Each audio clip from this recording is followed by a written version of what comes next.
In this video, we'll be working through a whole bunch of multiple choice questions pertaining to Taylor and Maclaurin polynomials, as this is a topic that shows up frequently on the multiple choice section of the AP Calculus BC exam. If you're not familiar with what Taylor polynomials are or how they work, I do have a separate video, the first video for topic 10.11, that covers the general structure of them and what they do. Before we jump right into the first multiple choice question, I would like to go over these formulas that you just need to know for Taylor and Maclaurin polynomials. The first things that you need to know are the nth degree Taylor polynomial formula and the nth degree Maclaurin polynomial formula. You need to know how to set these up, or at least how the nth term is structured, so that you can come up with your other terms. For a Taylor polynomial, we say f of c plus f prime of c times x minus c plus f double prime of c times x minus c squared over 2 factorial, and that's when our pattern starts. We then have the third derivative at x equals c times x minus c cubed over 3 factorial, and you can continue that pattern for however many degrees you need to.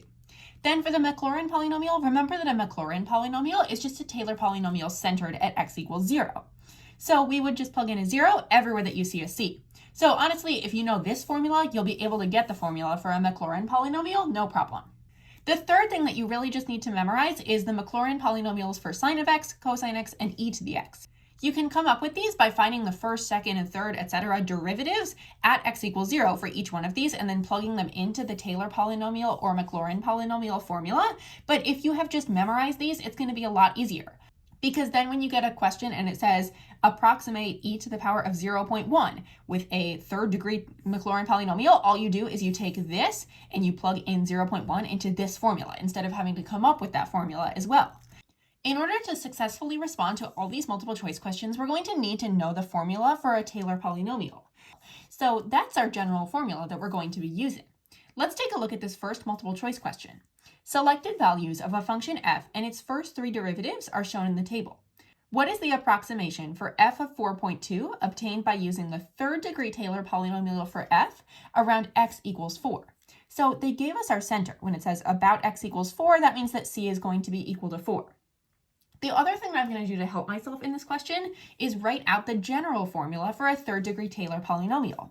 So a third degree Taylor polynomial is going to look something like this. I'm just going to copy down these first 3 terms right here. And since I know what my center is, I'm going to plug in 4 everywhere that I see a c up in this general formula. So here's my formula for a third degree Taylor polynomial centered around x equals 4.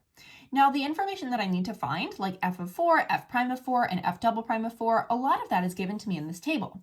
For example, instead of writing f of 4 as my first term right here, I'm going to look and find f of 4 in the table, and it looks like it's 7.2.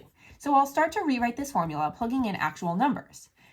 The third degree Taylor polynomial is equal to 7.2 plus, and then I know that f prime of 4 is 1.37, so 1.37 times x minus 4, plus, and then f double prime of 4, that's going to be 5.04 plus 5.04 times x minus 4 squared over 2 factorial. And then f triple prime of 4, they wrote it like this in the table. I wrote it with 3 little dashes there. Either way works. F triple prime of 4 is 9.97.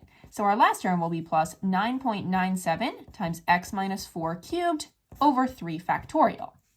Now, it specifically asks me for the approximation of f of 4.2, obtained using this Taylor polynomial. So f of 4.2 is approximately p sub 3 of 4.2. It's approximately that value of the Taylor polynomial. Then what I'm going to do is I'm going to take the value 4.2 and plug that in everywhere that I see an x in this equation. And when I see something like 4.2 minus 4, I'm just going to simplify that right away to be 0.2. I can also evaluate these factorials. 2 factorial is really 2 times 1, or 2, and then 3 factorial is going to be 3 times 2 times 1, or 6. The last step for this problem is to evaluate this expression in the calculator.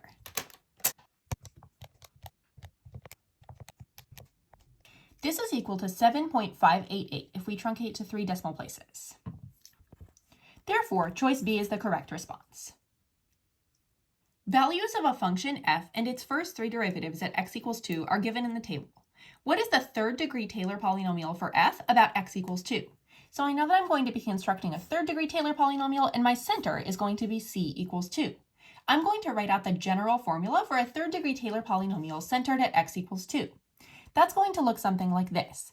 I'm going to have p sub 3 of x, because it is a third degree Taylor polynomial, is equal to f of 2 plus f prime of 2 times x minus 2. Notice that I'm directly plugging in a 2 everywhere that I would usually have a c in my formula, plus f double prime of 2 times x minus 2 squared over 2 factorial, plus f triple prime of 2 times x minus 2 cubed over 3 factorial. That's the template that I'll be using right here. Now I can find the actual values for f of 2, f prime of 2, f double prime of 2, and f triple prime of 2 because they're given to me in the table right here. For instance, I know that f of x at x equals 2 is going to be equal to 4. So I'm going to replace this right here with a 4. I also know that f prime of 2 is equal to 2, and that f double prime of 2 is equal to negative 10. So in this one, I'll say minus 10 times x minus 2 squared over, and then 2 factorial is really just 2, because that's 2 times 1. Then plus f triple prime of 2, f triple prime of 2 is negative 24. So that term is going to be minus 24 times x minus 2 cubed over, and 3 factorial, well, that's really 3 times 2 times 1, or 6. The very last step is just to simplify these coefficients. Negative 10 over 2 is going to make a minus 5 times x minus 2 squared, and then this negative 24 over 6, that simplifies to negative 4 times x minus 2 cubed. So this would ultimately be my third degree Taylor polynomial for f about x equals 2. It looks like choice A is the correct response here. Which of the following is the fourth degree Taylor polynomial for f of x equals cosine of negative 2x about x equals pi? This one's a little bit different from our previous two examples because they're giving us an actual formula instead of just giving us the values in a table. However, if I'm finding the fourth degree Taylor polynomial about x equals pi, I know that I'm going to need to find f of pi, f prime of pi, and all those derivatives up until the fourth derivative of f at x equals pi. So what I'm going to begin doing is I'm just going to start writing out my derivatives here. So I know that my original function is just equal to the cosine of negative 2x because that's what they gave me. Then I will write all of the derivatives. I'll write f prime of x, f double prime, triple prime, and quadruple prime using the chain rule as necessary.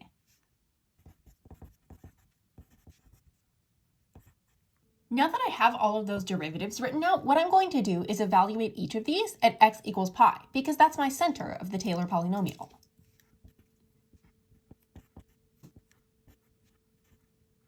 Here are my derivative values. Now what I'm going to do is write out a template that I'm going to use for the fourth degree Taylor polynomial of any function around x equals pi. So I will say p sub 4 of x is equal to f of pi, that would be my first term, plus f prime of pi times x minus pi, plus f double prime of pi times x minus pi squared over 2 factorial, plus f triple prime of pi times x minus pi cubed over 3 factorial, and one more, we'll have the fourth derivative at x equals pi times x minus pi to the fourth over 4 factorial. Perfect. So now I have my template, and I'm just going to go through and plug in all of these values that I have for all my derivatives of pi. And anything where my derivative is 0, that entire term is just going to go away. Because if we have f prime of pi and f prime of pi is 0, we don't care what we're multiplying it by, it's still just going to be 0. So really, this term and this term are going to go away entirely. But for this one, f double prime of pi is negative 4, so I'll have minus 4 times x minus pi squared over 2 factorial. And then for this term, I'll have the fourth derivative at x equals pi, which is plus 16 times x minus pi to the fourth, all over 4 factorial. Then it doesn't look like I have any factorials in my answer, so I'm going to have to do a little bit of cleanup right here. The 1 will stay as a 1, but in terms of this, I have 4 over 2 factorial. 2 factorial is really 2 times 1, or 2, and 4 over 2 is just 2. So I have 1 minus 2 times x minus pi squared. Then for this, I have 16 over, and what's 4 factorial? That's 4 times 3 times 2 times 1, or 24. So plus 16 24ths times x minus pi to the fourth. 16 24ths is the same thing as 2/3. That means that choice D is going to be correct. This would be my fourth degree Taylor polynomial for this function about x equals pi. Which of the following is the sixth degree Taylor polynomial for f of x is equal to x times the sine of x about x equals 0? Remember, when we see about x equals 0, that means that we're really coming up with a Maclaurin polynomial. Sometimes the AP exam gives it to you in this way, though it'll say a Taylor polynomial centered at x equals 0. Now, thinking about this function, we have f of x equals x times the sine of x. That one would be really not fun to take the derivative of multiple times, 6 times in fact, because we would need the 6th degree Taylor polynomial. So what we're going to do instead is a little bit of a shortcut here. And you're allowed to do this with Maclaurin polynomials, and this is a Maclaurin polynomial, as long as this doesn't change your center.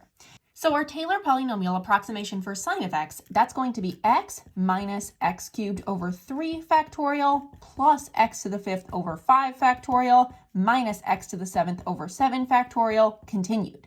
So the shortcut that we are allowed to use here, since we have our original function of x times sine of x, and then we got sine of x, what we can do is we can say that x times the sine of x, well, since we multiplied this entire thing by an x, we're going to have to multiply this entire thing by an x. So this is approximately x times x minus x cubed over 3 factorial plus the rest of it.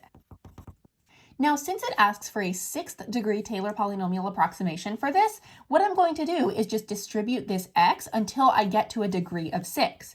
So I would say p sub 6 of x, which is my 6th degree Taylor polynomial, that's equal to, and then x times x would make an x squared.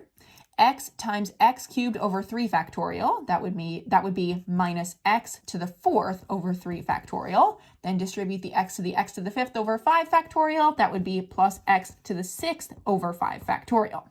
So at this point I can stop because I have a 6th degree Taylor polynomial. Now none of these answer choices have factorials in them, so what I'm going to have to do is just evaluate those. The first term I don't have to do anything, that will stay as an x squared. The second term, 3 factorial, that's really 6 because it's 3 times 2 times 1. Then for x to the 6th over 5 factorial is 5 times 4 times 3 times 2 times 1, or 120. So this would ultimately be my 6th degree Taylor polynomial for this function centered at x equals 0. This matches answer choice A. Let t be the 3rd degree Taylor polynomial for e to the power of 3x about x equals 6. This means that our center is c equals 6. What is the slope of the line tangent to the graph of t at x equals 6?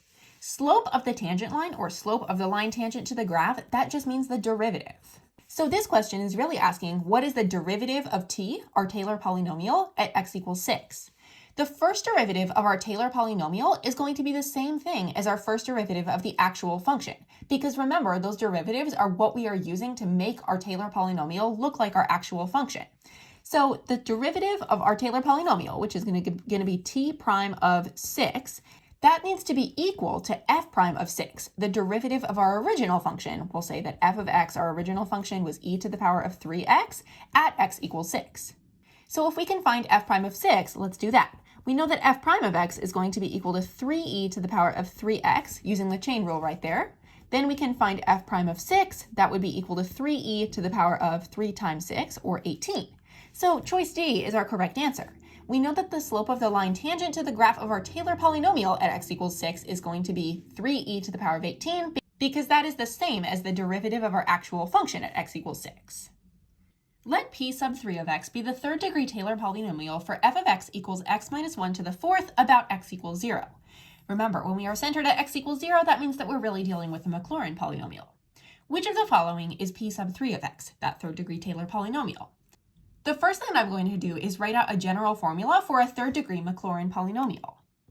That would be f of 0 plus f prime of 0 times x plus f double prime of 0 times x squared over 2 factorial plus f triple prime of 0 times x cubed over 3 factorial. Now I can get to work and start finding these derivatives at x equals 0. So I know that my original function, f of x, is equal to x minus 1 to the 4th. If I take the derivative of that, f prime of x, I can use the chain rule here after using the power rule. So I'll have 4 times x minus 1 cubed times the derivative of the inside function, which is just a 1. Then I will continue this process and find the second and third derivatives. Now that I have all of these derivatives, I need to evaluate them at x equals 0 because my polynomial is centered at x equals 0. Now I have these values and I can plug them into my general formula. So I have my 3rd degree Taylor polynomial, or my 3rd degree Maclaurin polynomial in this case, is equal to f of 0, which is really 1, plus f prime of 0 times x, or minus 4x, plus f double prime of 0 times x squared over 2 factorial. F double prime of 0 is 12, so that's really plus 12x squared over 2 factorial. Then I have plus f triple prime of 0 times x cubed over 3 factorial. So that's minus 24x cubed over 3 factorial. Then I need to evaluate what this actually is, evaluate my factorials here. The 1 stays the same, the negative 4x stays the same. 12 over 2 factorial, that's 12 over 2 times 1, or 12 over 2, which is 6. So I have plus 6x squared. 3 factorial is really 6, so negative 24 over 6, that's negative 4x cubed. This matches answer choice A. So choice A is my third degree Taylor polynomial about x equals 0 for this function f. What is the approximation for the value of sine of 1/3 obtained by using the fifth degree Taylor polynomial for sine of x about x equals 0? So we know a couple of things here. Since we are centered at x equals 0, this is going to be a Maclaurin polynomial essentially. And we know that we need a fifth degree Taylor polynomial for sine of x. Now we can use our shortcut for sine here. We know that the Taylor polynomial approximation for sine of x is going to be x minus x cubed over 3 factorial plus x to the 5th over 5 factorial minus x to the 7th over 7 factorial, and then that pattern would continue. Now, if you're not familiar with where that came from, one option is that you could just work it out. You could figure out what is the fifth degree Maclaurin polynomial for sine of x by taking all those derivatives like we've been doing in previous problems. Or if you're not familiar with how this shortcut works, you can check out my first video on this topic for lesson 10.11. Now, since this problem specifically asks for the fifth degree Taylor polynomial for sine of x centered at x equals 0, that means that we're going to say p sub 5 of x is equal to, and then we'll cut our polynomial off right here because that's where we hit degree 5. That's our fifth degree Maclaurin polynomial for sine of x. Now, it asks us to approximate the value of sine of 1/3. So we know that sine of 1/3 is going to be approximately equal to what our fifth degree Taylor polynomial gives us at 1/3. So then we can just plug in 1/3 everywhere that we see an x up here. So that would be 1/3 minus 1/3 cubed over 3 factorial plus 1/3 to the 5th over 5 factorial. Then we can evaluate this. The 1/3 stays the same.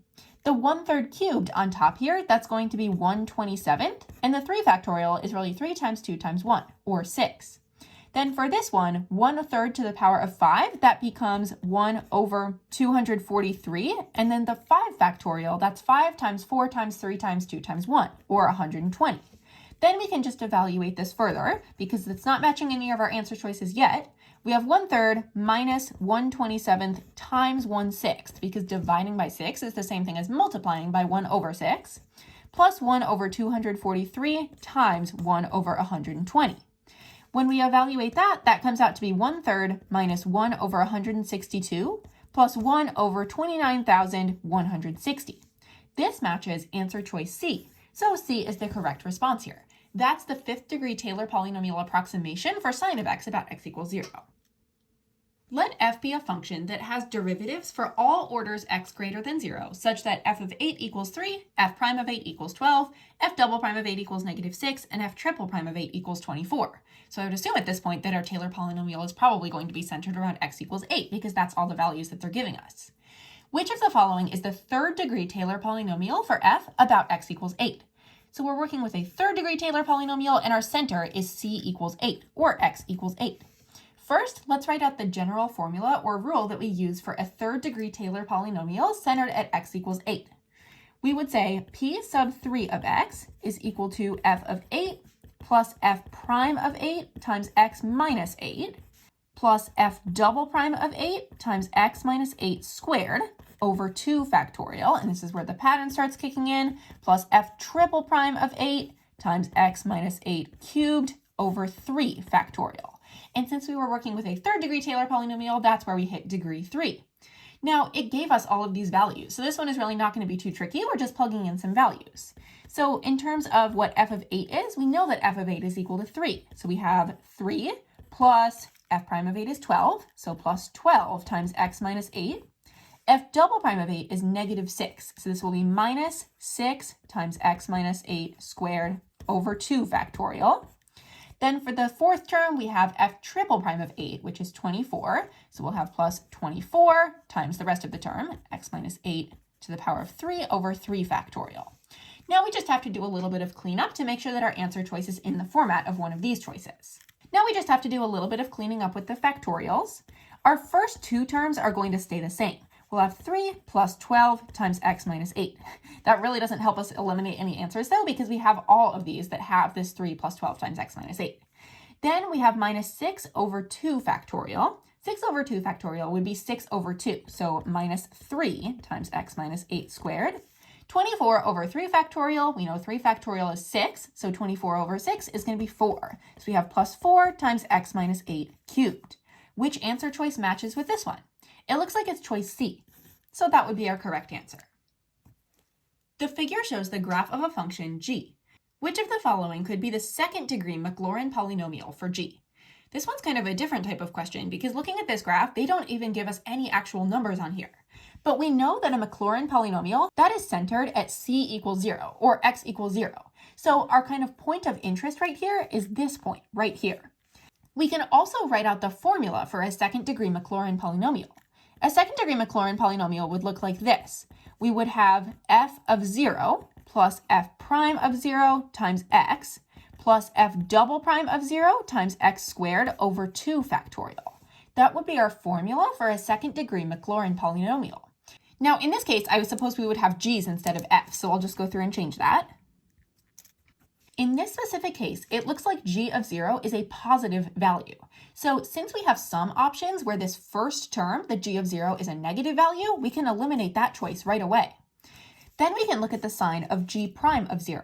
G prime of 0, that's what's our derivative at x equals 0 on this graph. Since we can draw a tangent line that has a positive slope, that means that the derivative at x equals 0 for g is going to be a positive value. So we know that g prime of 0 is going to be greater than 0. That's the coefficient for the x term. Looking at our remaining options, we have plus x, or minus x. We know that it's going to be the positive option up here, option A, because the derivative of our graph right here is positive at x equals 0. So we can also check this third one because we see that it has a negative term for the g double prime. So we need the coefficient of this x squared term, which is g double prime of 0 over 2 factorial, to be less than 0 if we're going with this minus x squared right here. This is true because we can see that at x equals 0, our graph is concave down, which means that g double prime of 0 is going to be less than 0. So we have a negative number over 2 factorial. That is going to produce a number that's less than 0. So choice A is our correct answer. Let f be a function with f of 0 equals 3, f prime of 0 equals -1, and f double prime of 0 equals 2. Which of the following would be the graph of the second degree Maclaurin polynomial for f? Remember that a Maclaurin polynomial is just a Taylor polynomial centered at x equals 0, or c equals 0. What I'm going to do is I'm going to write out the rule for a second degree Maclaurin polynomial. A second degree Maclaurin polynomial would take the format of f of 0 plus f prime of 0 times x plus f double prime of 0 times x squared over 2 factorial. Now, they gave me all of these values right here. They said f of 0 is equal to 3, so this will be equal to 3 plus, and then actually it's going to be minus because we have f prime of 0 equals -1, so this will be 3 minus x. Then we have f double prime of 0 times x squared over 2 factorial. F double prime of 0 is equal to 2, so this is really plus 2x squared over 2 factorial. Now, 2 factorial is really just 2, so we have 2 over 2 right here. So this one would ultimately be equal to 3 minus x plus x squared. Then we just have to figure out which of these graphs matches this. It can be a little bit easier to think about this one as y equals x squared minus x plus 3 because having the terms in descending order as opposed to ascending order right here is how we are used to seeing it. So if we have y equals x squared minus x plus 3, we know that choices C and D are not the correct answer, but then we just have to figure out where is our vertex. Is it at 0.5, 2.75, or is it at 0.25, 2.875? We can do that pretty easily by finding the line of symmetry, which for a parabola is going to be x equals -b over 2 times a. Our b term is -1, so -1 makes a +1. 2 times a, our a term right here is a 1, so this is really just 1/2. If our line of symmetry is at x equals 1/2, that matches the characteristic of answer choice A, because we can see that our parabola has been mirrored over the line of symmetry, x equals 1/2. Therefore, choice A is the correct answer. This is the graph of the second degree Maclaurin polynomial for f.